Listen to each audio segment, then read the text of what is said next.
I am Matt from Front Row Off-Road. We are a little small homegrown off-road accessory company in British Columbia, here in Burnaby, close to Vancouver. And our main product is a multi-tire inflation-deflation system, which I'm sure we'll go into more detail later on in the podcast here today.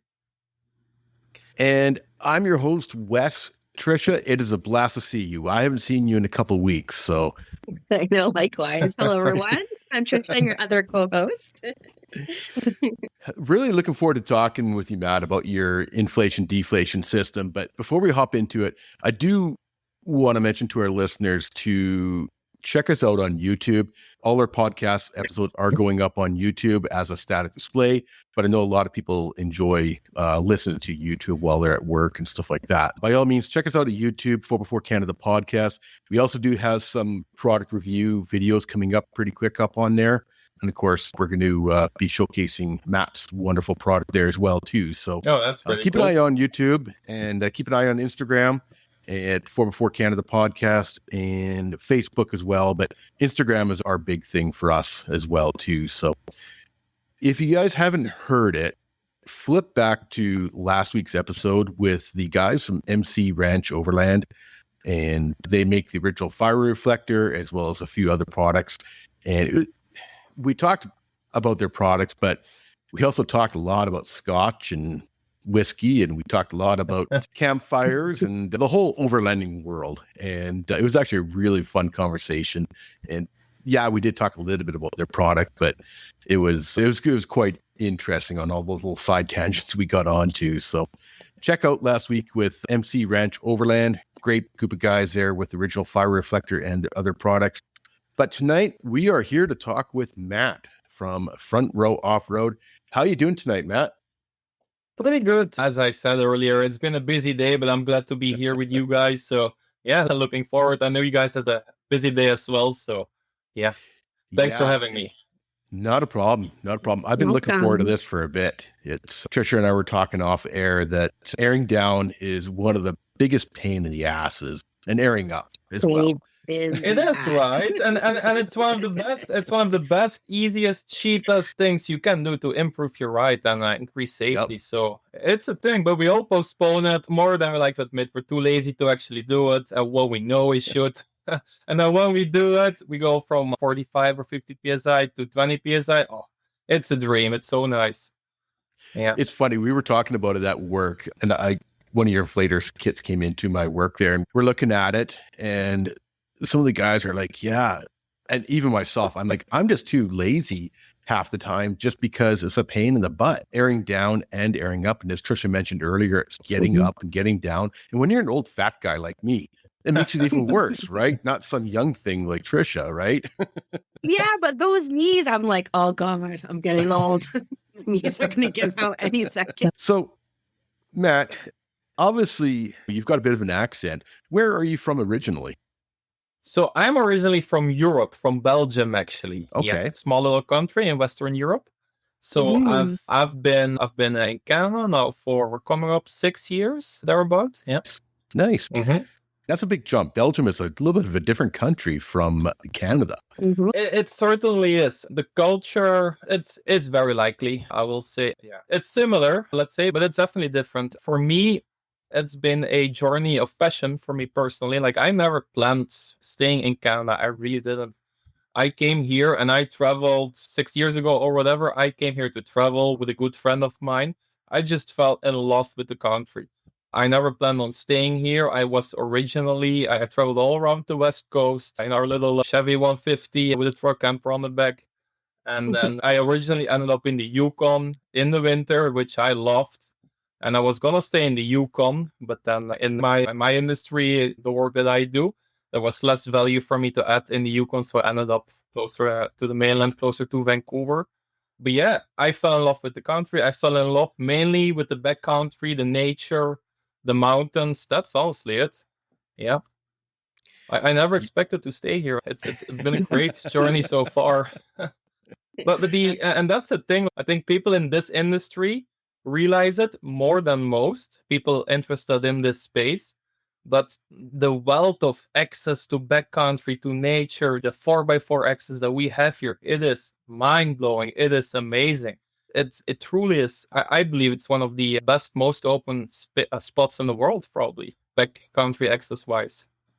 Yeah, Yeah. especially when you consider smaller countries like Belgium or any of those smaller European countries, your outdoor access is a lot more limited, right? It is. It certainly is. And then it depends what you're into. When I was back in Europe, I used to be a big hiker. Used to do a lot of mountain hiking, and then I got into dirt biking and adventure riding, and that's fine. But when it gets to 4x4ing, overlanding, that scene, I don't know, these days back in Europe, I think it's growing as well. But the access, especially vehicle access, it is so much less than it is in Canada. Yeah, that's my understanding on it for sure. Having said that, I would love to go and explore Europe. I've never been to Europe. I know Trisha You should. is It's amazing. Yeah. Yes. Yeah, I know Trisha, you're a huge traveling fan. You've been to what, 18 countries or 19 countries now? 16, I think. That's a pretty good number. What's your favorite been so far? It's a really hard one. One of my favorite places, I think, actually, I went last year was the Philippines. Oh, the Philippines. Yeah. I've heard a lot of good things about the Philippines. Yeah. Never been myself. Yeah. Yeah. Beautiful, tropical, hot beaches, city. Yeah, it's great. Sounds good to me. Yeah, I definitely want to do more traveling. I actually have to get my passport renewed. I just remembered that. Matt, your company, Front Row Off-Road, will start off with the socials and the website. Now, everybody can find you as Front Row Off-Road on Facebook, Instagram, and YouTube, and at frontrowoffroad.com. So you got some good videos on YouTube. I think people definitely want to go check out the website, frontrowoffroad.com, and the videos on YouTube, because you have some good videos that you have done or people that you work with have done to explain your inflation and deflation system. Yes, exactly. And we are always working on getting more content, so it's an ever evolving process. But at this point, we do have quite a bit online, so you can go ahead and see a lot of people using our product, a lot of amazing people here in BC in many cases, or in the US. Yeah, but Front Row Off-Road, Google, we should pop up on Google. We are, in most places. Yeah. So maybe if you can explain to our listeners what this inflation deflation system is. Yeah, certainly. It's a pretty simple concept, to be honest. It's not rocket science. It's one of those things I started thinking about, I think about 5 years ago. It's one of those things. The system itself, it's essentially a hose system with a manifold and a digital gauge. And again, go to YouTube, Instagram, or website if you want to learn more. But it's a hose system that has a air chuck that connects to each tire, 4 tires or 2 tires. It'll connect all of them in parallel and basically lets you deflate or inflate all 4 tires at the same time. And it'll also, by its nature, it'll automatically perfectly equalize the pressure in all 4 tires. So basically what it does is it just makes inflating and deflating, it makes it faster, easier, less of a hassle. That's it.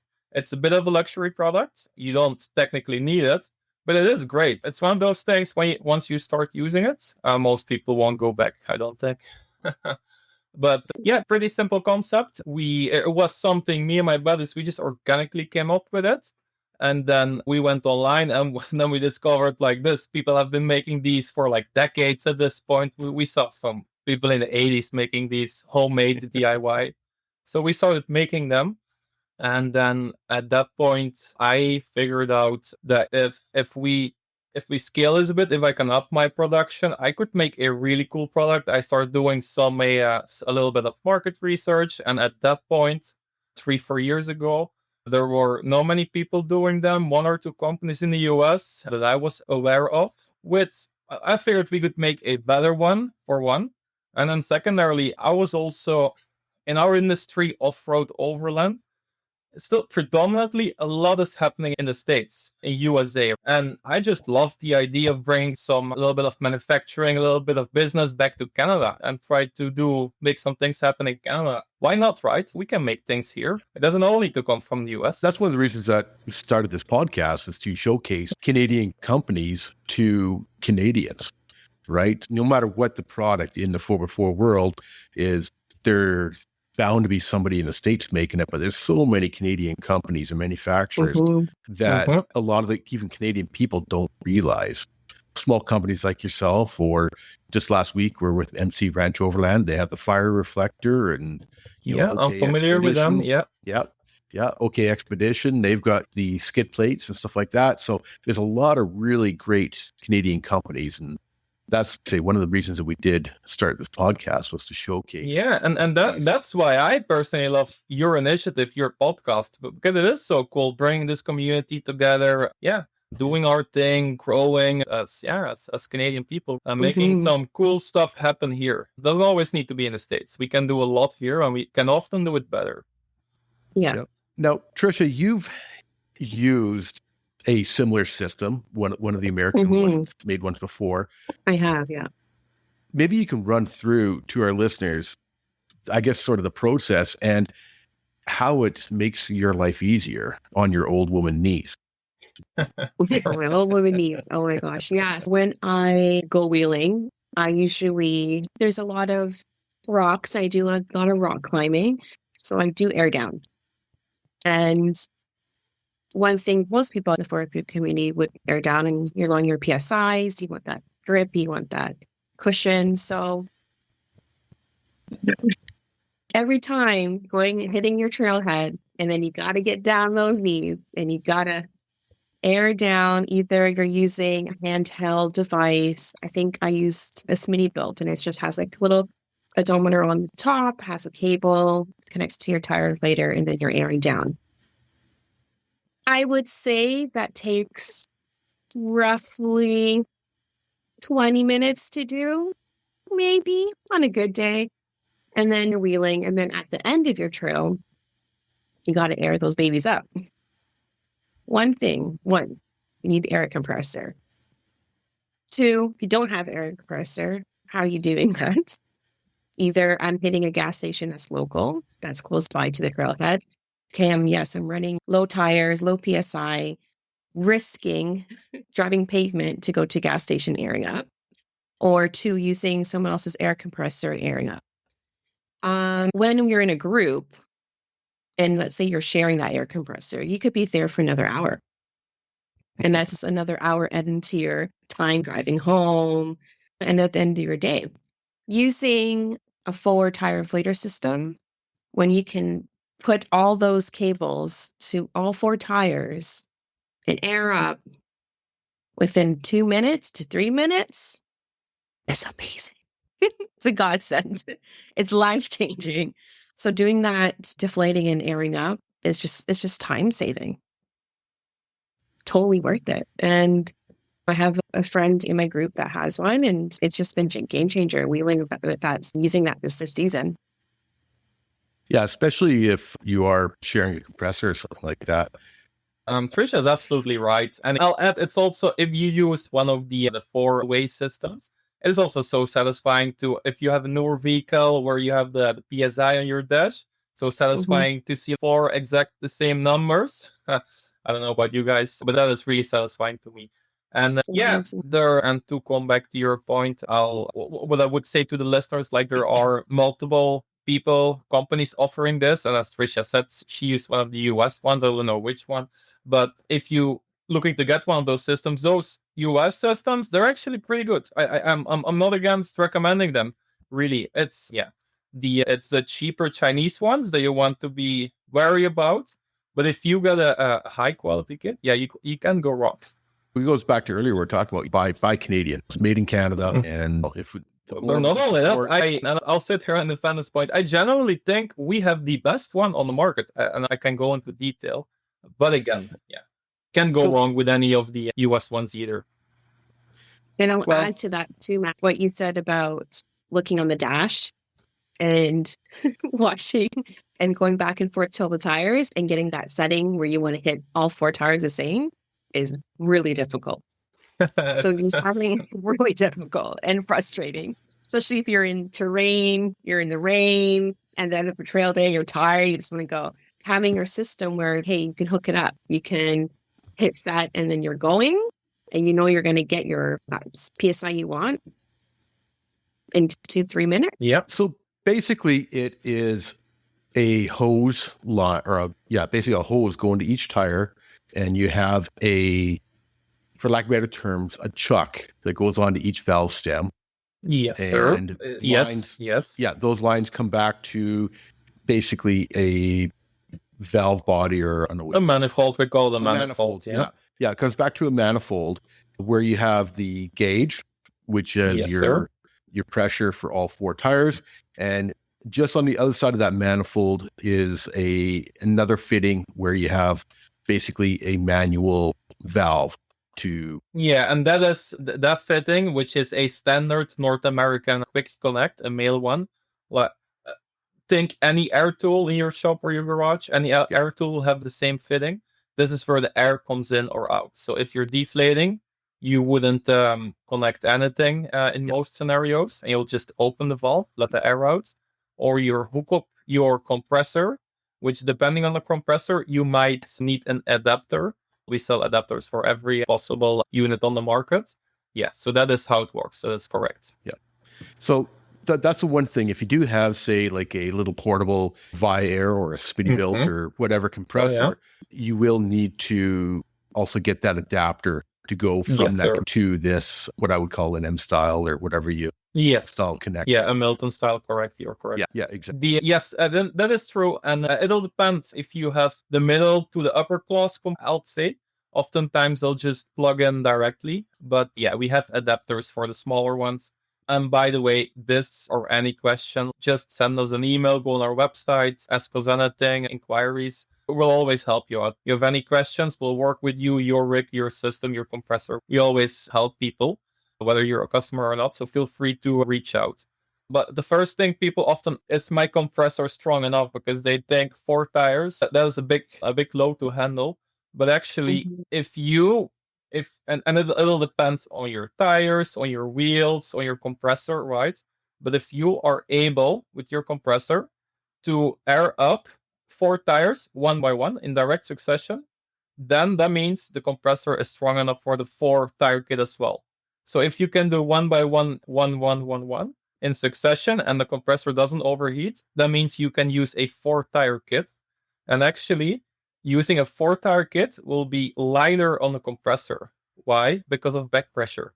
Imagine trying to blow a bunch of air through 1 straw versus trying to blow a bunch of air through 4 straws at the same time, which is essentially what you're doing. So it's actually easier on the compressor, and the compressors will have a longer lifespan when using a 4 tire kit. Yeah, that's something I'm interested to see. I have a portable Viair one, and I know Which one? I want to say it's maybe the 88P. I think, the 88P, which has been a great compressor for my 33s.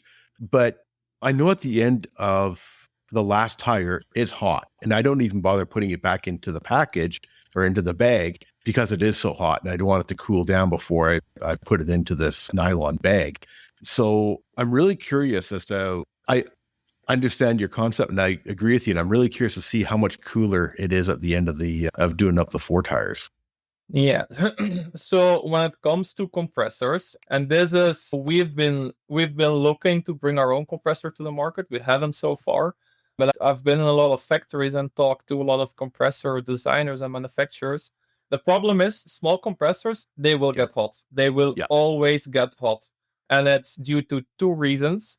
The first reason is just the friction in the little machine that has to run incredibly hard to get your tires pumped up, but then also the simple physics of compressing air that generates heat. If you compress air, heat comes out. That's how it works, and that is a challenge with compressors, regardless. So you even using a 4 tire system, like if your compressor tends to run hot, it'll still run hot.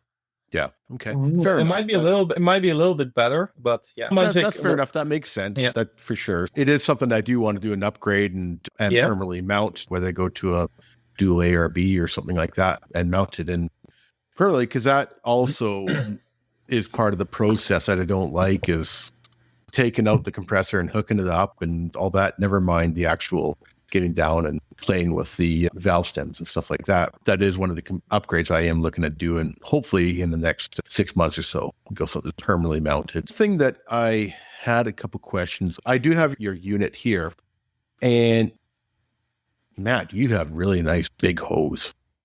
Yes, it's. I can talk so much about the design things. I'll keep it short. But the thing is, again, this type of product, it's no rocket science. You can DIY one. And for the matter of fact, we have a free DIY guide. Like we support DIY, and we are all about trying to get more people further off-road in a more safe and enjoyable way. We actually push our DIY guide where people can make their own units. It's a nice PDF, step by step. And we have it on our Facebook page. If anybody wants it, send me an email. I think I'll have to make a separate page on the website, but we actually do run ads for it. Because what we find is, we support DIY, but what we find is that a lot of people, and you'll see this in the DIY guide, it'll compare DIY to the one that we made. We find that still a lot of people, they want an easy off-the-shelf unit, right? And that's where we come in. And since we are able to make this in a certain quantity, and then since we've put a lot of effort in the design, like my background is design and production engineering, so I've been doing this professionally for over a decade. Everything, every part, our hose is custom as in they make them for us. We buy them 10 kilometers at a time. We did so many tests. This hose, it stays flexible, relatively, it's usable even at colder Canadian temperatures, -30, -40. It doesn't have too much memory. It's a perfect hose, and we tried so many hoses. And yeah, we have our custom production batch for the hose. Same goes with the air chucks. We put so much effort in the air chuck. They look like a very common industry one, like a Haltech air chuck, but actually we designed this one ourselves. So the internals are redesigned so that there is less or no leakage at low PSIs. The back also, again, like we custom designed it after a lot of testing, like a stupid thing as a back. You don't think twice about it, but actually having the back that we have with a waterproof bottom and then a breathing mesh top and slightly oversized, it's very easy in use. Another thing that we have is all the, I can't show it now, but all the different hose sections, they're connected with breast bars. Our breast bars are swiveling. So if you have your kit, you can see all the hose sections swivel 360 degrees. And with these are much more expensive parts. But what happens is, our hose kit, if you need to get it back in its back, it is so much easier to coil up because all those sections swivel independently. Yeah, what else? Just we really worked on the details. That's Yeah, I'm sitting here playing. I was gonna say I'm sitting here playing with your hose, but that's not what I should be saying. I'm like, oh no, it's going so good. Yeah. I'm sitting here, and the air chuck.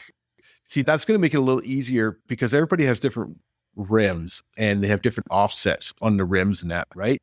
So getting in there and allowing that air chuck to swivel a bit will make it easier to get into some of those deeper rims in that as well too. Yeah. So they'll fit, I'm gonna say 95% of rims, including bead locks.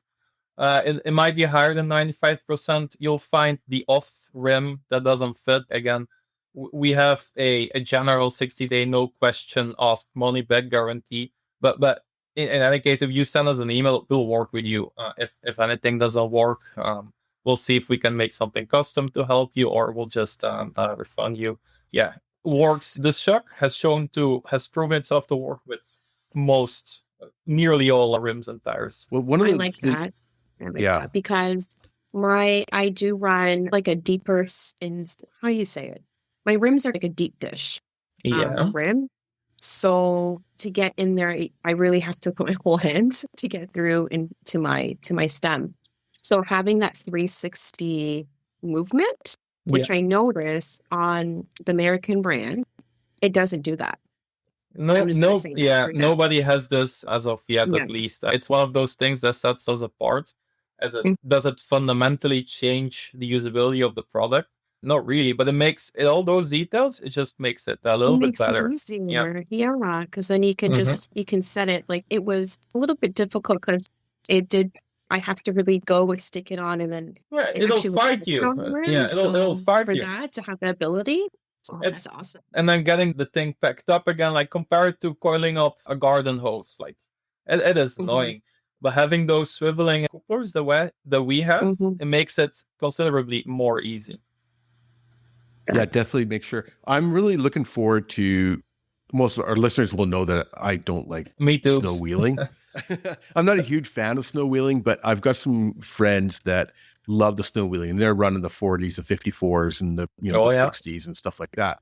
So I know that I plan on going out with Brian, and we'll be bringing this out and playing with it. And he's got a full onboard compressor, like actually an engine, an AC compressor. Oh, yeah, that's cool. I'm familiar with those. Is it in a Jeep or? It's on a Dodge Dakota on 40s. Oh, okay, interesting. Yeah, it's definitely a different rig, but with an LS engine in it and stuff like that. Oh, I mean, cool. the only thing Dakota left is the body, and that's not much left of that. I've never heard a first-hand account. How good do those AC compressors work to inflate really tires? well? Really, that's so interesting. Quite often, if I'm out with him, I'm only running 33s on my truck compared to him on his 40s. So a lot of times he'll do his 4 tires, and then I'm still on my second tire, and he'll hop over and park beside me, and he'll do the 2 on the driver's side or the passenger side kind of idea. And that's also because I have that smaller Air 88P. But really looking forward to going out and trying this with the low pressures, starting from sometimes these guys are running 2-3 pounds of air. Oh, yeah. And then going from that, using his onboard compressor, going up with a 40-inch tire to I don't know what he normally runs on the street. But I'm really looking forward to trying it out in the cold with him in the deep snow and putting it through his paces and abusing it. And yeah, absolutely. And again, like the carback we have, you can just coil the kit back up, put it. You can store it away wet. It'll dry out through the mesh top. It won't make a mess because it has a waterproof button. Yeah. Yeah. So the bag, just for our listeners, the bag, it's a round bag. And as Matt mentioned, the bag is a little bit bigger than what the hose coils up to. Yeah, just a little. Yeah. Not a heck of a lot, but there's nothing worse sleeping bags, right? You're trying to roll up a sleeping bag and put it into that. Stuff it in. So you don't have that problem with this. So it's a little bit larger, which is really nice. And it does have the mesh top. So like you say, if it does get wet or something like that, that's really nice on that. The other thing that I thought was the other question I did have though, say somebody does run into a problem and they, for some reason, break a line. They cut a line they cut a hose somehow. They can obviously contact you and buy replacement parts for that, right? Oh, yeah. Just call, email us. We'll figure it out. No worries. Yeah. I've never heard about anybody breaking a hose, but yeah, we'll send up replacement parts. No problem. Yeah. Okay. Yeah. Imagine they're now also some vehicles are short, some vehicles are long.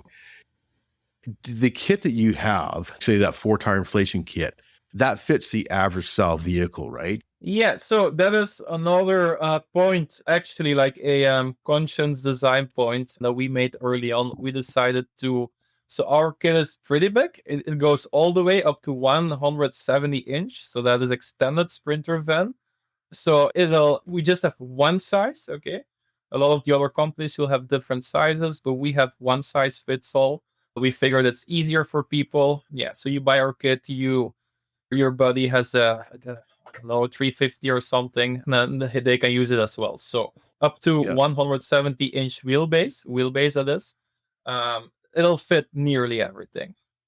Yeah, that makes much more sense than having 2 or 3 different kits. You offer the 4-tire inflation, but you also have a 2-tire inflation. Yes, ma'am. As a off-roader and you also dirt bike and do all those other fun things. Do the two tires go with like different kind of off-road vehicles, or have you seen much use for what are people using for a two-tire inflation kit? Is it just So making it easier or just like a yeah. different option or Yeah, so it's personal preference. Most people, as they just run equal PSI in all four tires. But then you have certain use cases. People that run very heavy loads, people with truck campers, oftentimes they want to go considerably higher in the back. So they can still use the four tire system because the air shocks that we have, they're closed flow. That means if you do not have them connected to a tire, they will not leak air. So you can just disconnect two tires and use a four-tire system as a two-tire system, essentially. But yeah, the two-tire, it's specifically for people that want to do trailers or run different PSIs in the front and the back. Okay. Yeah, it's not for most people, but for some people, it's quite important to run different PSI. Mm-hmm. In regards to your gauge that comes that's basically screwed into the manifold, Yes. or you can tell your PSI in that. I assume that yours is accurate, but I know some gauges are less accurate when it gets down to the really low PSIs. I normally run around 18, 16. Sometimes if I'm getting into the rocks, I'll run down to 12 or something like that. But for some of those guys that are running into the 6 to 10 PSI, is it fairly accurate on those real low PSIs? Yes, it is. It's accurate. It's digital. It's also, once you get into the nitty gritty of it, so the gauge certainly is accurate, also to low PSIs. And that is one of the advantages of having a digital versus an analog gauge. The digital gauge, it's a very flat, the characteristic is very flat, right? So it'll be accurate throughout its range.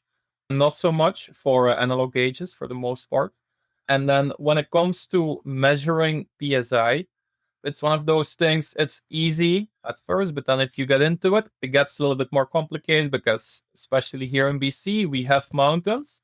And depending on how high or how low you are, the ambient PSI actually does change. It changes, I don't know the exact numbers, but it'll change like 3, 4, 5, maybe even PSI if you're up in the high mountains, which is another thing that analog gauges don't do, or some other digital gauges don't do. Our gauge, it's very easy to calibrate. So basically, we're working on a manual to add to our products, which will include this information. So, but basically, if you are wherever on a new elevation or whatever, what you should do if you want to calibrate to have the most accurate results, it's very easy. Just open the bell valve, and you should store your kit with the ball valve open anyway, so any condensation can get out of the hoses. And also, so the gauge automatically turns off, because it does automatically turns off if no pressure is in the system. So just have your gauge that is not powered on, have the ball valve open, so the gauge essentially is exposed to the outside ambient pressure, and just starts the gauge when you by pressing the on button. By doing that, pressing the on button, starting it manually, it'll then on start up, and it doesn't take a second. You won't notice it, but it'll calibrate itself perfectly to the ambient pressure. Okay. Yeah. So we'll see if you compare our gauge to an analog gauge or maybe to some car TPMS. You might notice, it's like there is a discrepancy between different gauges. You'll actually often see that if you try multiple ones. That is often because ambient air pressure. But yeah, ours, it's very easy to calibrate. It calibrates automatically if you start it up, as I just described. Yeah. That's something that I've noticed a variety of gauges. There's a difference between it. My deflator I'm using now is Freedom Recovery Gear. It's a dial style gauge. Yeah. Dial style gauge. It's a good one, but I've also got a couple other tire gauges in my vehicle, and one from Canadian Tire reads totally different than what my Freedom Recovery one does, and reads totally different than what's on my air compressor and that, right? So things do change. Now, that is something that I noticed on your website too. You guys do have a tire gauge as well too, right? Yes, we have one as well. As a rule of thumb, if you go look how to use our product, as a rule of thumb, what you should do when you use a 4-tire kit, any 4-tire kit, do your deflation or your inflation, and then when you're done, just go around and like quickly check each tire one by one just to make sure everything went right. Yeah. It's a safety thing after all. Yeah, we do sell a gauge for that reason, or whatever reason people might want a gauge for. I guess most people have fun, but we do have one available as well, and it's a good one. So Matt, I noticed on some of your videos and photos and your Instagram and that, a red TJ. Is that your Jeep? That's my baby. Yeah, you're correct. That's my current rig, the TJ. Absolutely. You want me to tell something about it, or? Yeah, you bet. Yeah, it's a nice looking Jeep. Yeah. I had a TJ, and to be honest with you, so just so the Jeep listeners, just cover your ears, but I actually miss my Jeep TJ. He misses it. He loves it. He wants another one. But yeah, it's a nice looking little Jeep. Yeah, it is. So mine is a 2000 TJ. It's the 4-liter. I have a lift. I run a lift, the 4-inch lift. I run 33s. I have the Smittybilt front and back bumper. The steel back bumpers. My tires are Firestone's Destinations. Very aggressive, grabby tire. It's okay in the summer, like quite a dangerous tire in the rain, actually. I don't fully recommend it. But if you go rock crawling, it's freaking amazing. Those things are the bomb. What else? Yeah, it's a bush rig. Like, I ripped all the carpet out. No carpet. Everything is bedlined on the inside because it gets dirty. And it is interesting. Like, I never was a Jeep guy myself. Never. Like, I like big trucks. I like older vehicles. I love old school motorcycles and vehicles. I used to run a big Suburban, like I think 93 Suburban for a good long while before this. Big old beast. I liked full-size trucks, but then I decided to make a jump, get a TJ, and man, I've been loving it. It's so cool. It's not comfortable, it's loud, it brings a lot of gas, but I love it. Yeah, it doesn't. True Jeep owner. AC, no nothing. It leaks inside when it's raining here in Vancouver, but I love this thing. Spoken like a true Jeep owner. Yeah, but Ronnie's like a dream. Like, mine is really clean. Yeah. I take care of it. I did the whole undercarriage this summer, lined everything. Yeah, it's quite clean. Yeah. Nice looking rig for sure. And the color. I'm not biased about the color because I also had a red Jeep. Oh, yeah, they're cool. Hey, maybe this is not interesting for the listeners, but what rigs do you guys ride? I have a Jeep. I have a JL 18. Oh, yeah. Yeah, a little bit lightly modified. Like, I ride mud terrains, 35s, and lifted too. And I think I have a lot of speed built on it too, like bumpers, slide rails, winch, every recovery gear, high lift, everything. And I draw out. One thing about my Jeeps I love is that I run a trek back. So the slanted trek back. Oh, that's really cool. It makes it like unique, makes the red kind of like pop. So that's what I love the most. I just switched it over to the hard top, my Jeep. Yeah, it's a good looking rig. I have to admit, for a Jeep, it is a good looking rig. So I'm running a Toyota Tacoma in small lift 33s, tall narrows, and 255 85 16s, basically like a 33 1050, so a tall narrow tire, and just put some brand new Yokohamas on. And thank you very much to worked out a great deal with Yokohama and the guys over at Crave in Calgary. They put the grade up, so shout out to Crave and Yokohama tires. But I got to set up a bit more for overlanding with rooftop tent and a few Dometic fridge and stuff like that. Yeah. So that's a big advantage. That is a big advantage of having a bigger vehicle. And if anything, I don't think I'll get rid of my Jeep, but maybe I'll add a full-time truck at some point, because I love wheeling. I love rock crawling to an extent, but overlanding for me is where it's really at. I've had enough injuries and problems and accidents in my days of dirt biking, so the more heavy wheeling, but not all, to an extent. That's one of the reasons I went to the Tacoma. I went to TJ and then Xterra and then Tacoma, but I needed something that I could bring the kayaks with, and also have rooftop tent. Rooftop tent is only cab height, and then I got the racks for the kayaks and that. So it works out quite well that way, but there's definitely times where I wish I had a smaller vehicle like my TJ and getting into some of those tight spots. Yeah, I do have to admit, I do miss my TJ some days. It's a thing, man. But then, so I still overland a lot whenever I get out. Yep. And with the TJ, it's a 2-door, so it's small. It's so small, actually. I've been running a tent again. Like, I've been sleeping in a tent after years of sleeping in a rooftop tent or in a nice build-out canopy. I'm back in my tent again because it's a TJ. It was funny that my ex were camping one time. This is going back 5-6 years ago with the TJ, and it's packed right to the roof. It always is. And everything's so tight. And she's like, "Where's this?" And I'm like, "It's right here." And I just grab it, pull it out. And she's like, "How do you know exactly where that is?" She didn't even want to help packing because she's exactly where everything goes. Everything's got a spot. And I'm like, you have to with a vehicle this small. But the big thing, and Trisha and I say this all the time, the big thing is use whatever vehicle you have sitting in your driveway. Because whether you got a Suburban, whether you got a Jeep TJ, or a Tacoma or a Subaru Forester or an Outback or whatever, just get out there and explore. It doesn't matter whether you're doing Forest Service roads or whether you're doing rock crawling, just get out there, and nature is free other than the gas, right? Just get out there and explore and have fun. And a lot of times as you get out there, you'll figure out what you enjoy. Trish is weird because she likes mud. Water and rocks and all the fun stuff.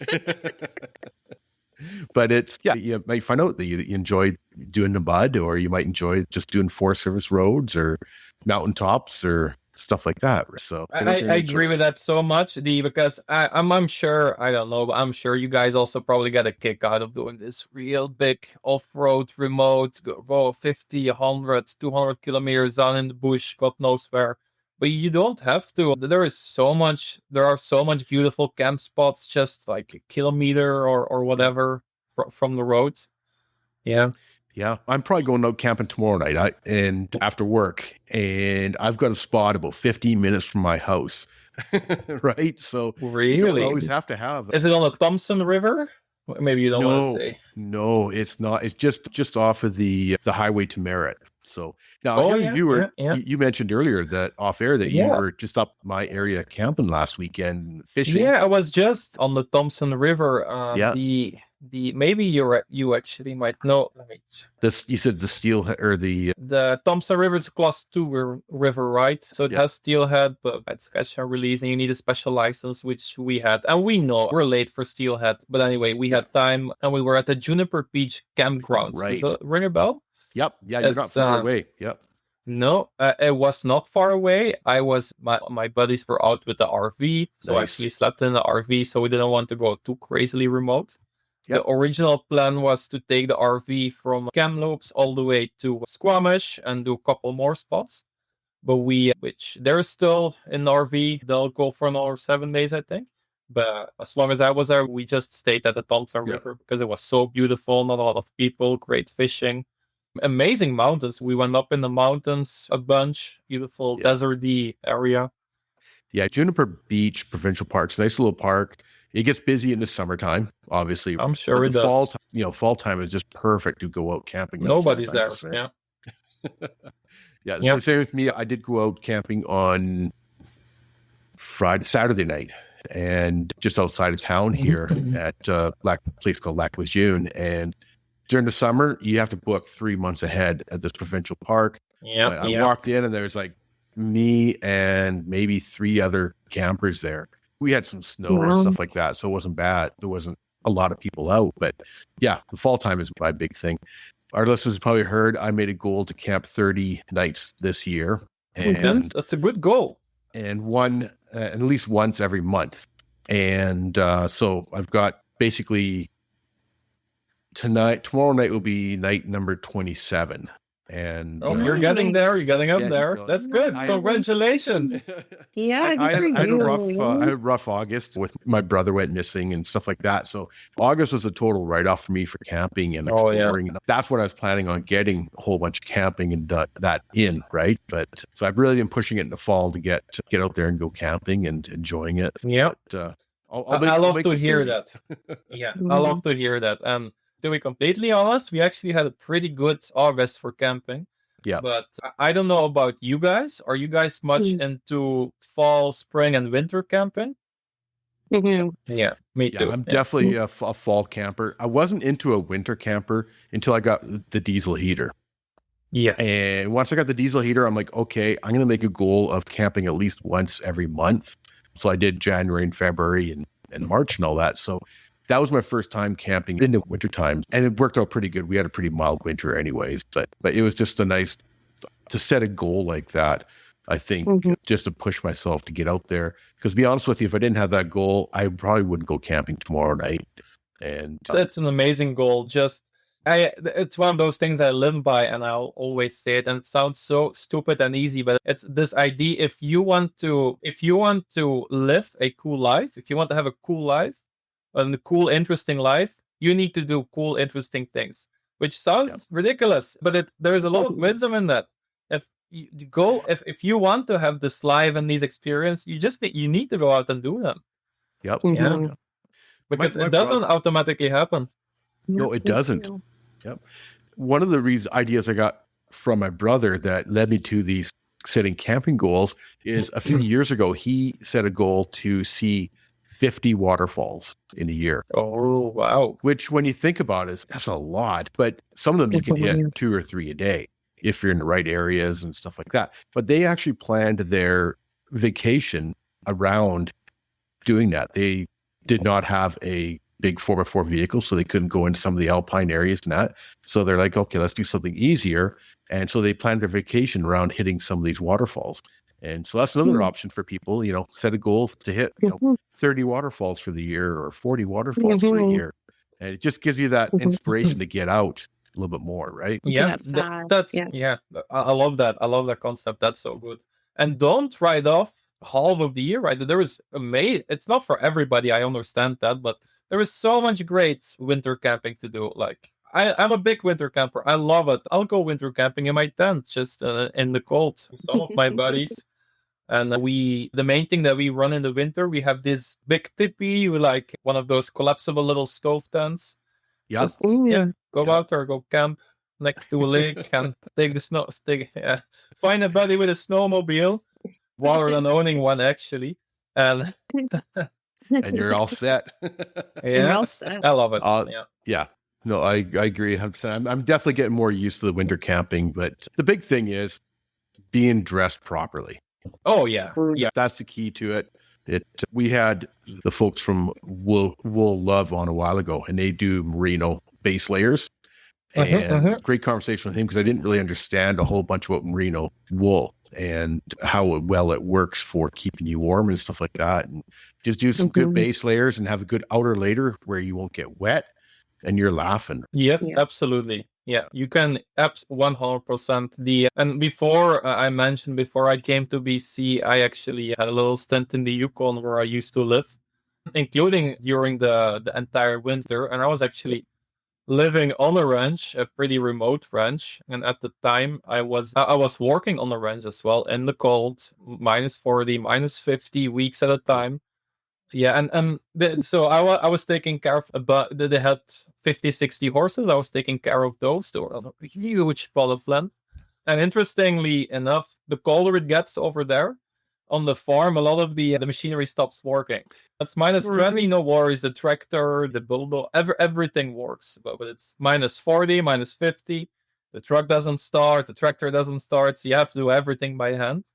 But if you dress for it, it's no problem. You mentioned the Yukon and how much you love the Yukon. Where else would you like to go exploring in Canada? In Canada, so I love the West Coast. I'm less drawn. I guess I also love the Rockies. I want to do more of the Rockies, although I've done quite a bit. I want to do more of the northern BC regions, and then Yukon for sure. I want to get northeast. That would be cool. Yeah, I like remote, wild regions. That's the thing I truly enjoy. Yeah, the island. You could probably fill a lifetime on the island alone, right? I think lately, northern Quebec and Labrador Yeah. really has been drawing me out. So I think I might have to make a trip out there with some of the guys and do the Northern Labrador. It gets really remote out in that area too, right? And I would just love to Mhm. see that. Yeah. Yes, I've been invited a couple of times, but I've never made it up there. But yeah, great wheeling, a lot of great organizations there, managing the backcountry access. A lot of people doing a lot of cool things. Yeah, maybe one day we all have priorities in life, right? It only takes time and money, right? Time. It's Once so again, far. Yeah, yeah, so that's the thing. Canada is so big. You take a look at yeah. Belgium versus Canada. So interesting factoid. I forget which one or the other it is, but it's somewhere like the landmass of Belgium and Vancouver Island. I think it's about 95 or 96% equal. So that the entire country of Belgium, it's about the size of Vancouver Island. Wow. That's So incredible. it's small. Yeah. Yeah, that must be really weird. Like I've heard of people coming over from Europe and they're just amazed by the size of Canada and the United States. They're like, what do you mean? Yeah, it'll take you 9 hours to drive to the next province. Like, Yeah, but then it goes both ways, right? Because there are cultural differences between the different regions in Canada, certainly, and BC. But you do that in Europe, you're anywhere in Europe, and you go any direction, 1,000 or 2,000 kilometers, you'll have an actual culture shock, right? Here, it's a bit more equal, more of the same, but also, Mhm. yeah, we've got rednecks in every province. yeah, I love it. Once again, we're talking with Matt from Front Row Off Road, and definitely recommend checking out frontrowoffroad.com for his 4-tire deflators and inflator kits. And of course, Facegram. And of course, Facebook, Instagram, and YouTube. He's got some really good videos up on YouTube in shows how to use the product and the benefits of it. So definitely recommend checking them out on YouTube. So, Matt, a question we ask all of our guests to come on the podcast is, what Canadian would you like to hear on the 4x4 Canada podcast? That's a good question. I have a couple, but I'll Yep. give you my two top favorites, if I may. And then I'm not sure if you guys have had them on the show yet. But the first one, for me, it has to be my buddies from Cascadia 4x4. Do you know these guys? Yep. Yeah. You betcha. We have not had them on the show. I definitely want to get them on the show for sure. You should. They're so cool. They've been doing this. I don't know exactly, but I think about 10 years. Again, I'm good buddies with them. They're amazing. They do great stuff for the Canadian here in our off-road niche. They make these really cool vehicle-specific solar panels. So definitely give them a shout. And I know they're actually maybe you should just talk to them. I was going to say something about some release, but maybe I shouldn't. Those people are really cool. Give them a chance. And then if you're into YouTubers, Genong episodes, they're pretty cool people. We're from Calgary, and I can send them over. I'm sure they'll be interested as well. What was the name again? Genong episodes, if I pronounce it correctly. Okay. I think I do. Yeah. Yeah, they're not huge, but they make these incredibly high production value videos on YouTube and on their Instagram. Yeah. And they do incredible wheeling, a lot of winter wheeling in Calgary. Cool. Beautiful. Yeah, we'll have to check them out for sure. That's one thing we've done a lot of different YouTube channels. Everybody from Sean from the Story Till Now with his 100 million followers kind of idea. Crazy. To other channels that have, say, 300 to 500. So we've hit a lot of people in between. And the big thing with them is that everybody has a story. And even yourself, you have a story. We've already talked about how you came to Canada and you've built this business, but everybody has a story. It doesn't matter if you have 300 subscribers or you have 400,000 subscribers. And I find a lot of times that people with everybody, what am I trying to say here? I find that everybody has these stories, and a lot of times the people with less viewers have just as interesting of a story as the people with the bigger ones. There was a lesson to be learned from everybody. That's a firm belief of mine. Yeah. Yeah, definitely. Yeah. But yeah, definitely the guys from Cascadia, that's you should have them on the pod. They're a pretty sizable company that's been doing great work for many years. Yeah, another really interesting Canadian company for sure. And they got their start with just that little product, just that little license plate flip kit. And now they're, like you mentioned, they're into the solar. Yeah, they're into the solar panels and all that. So yeah, they make the best ones. Yeah. Yeah. Definitely want to get them on board for sure. So awesome, Matt. Really appreciate you coming on board tonight. Again, we're talking with Matt from Front Row Off-Road. Check them out, frontrowoffroad.com, and Instagram, YouTube, and Facebook. And yeah, really want to thank you for taking the time to talk with us tonight. Yeah, thanks a lot for inviting me, Wes and Trisha, and thanks as well for just doing this for the community to offer us with like this fun podcast we get to look forward to every week. It's a great thing. So keep up the great work. You guys are doing amazing. Appreciate it. Thank you. Thank you. Thank you, Matt.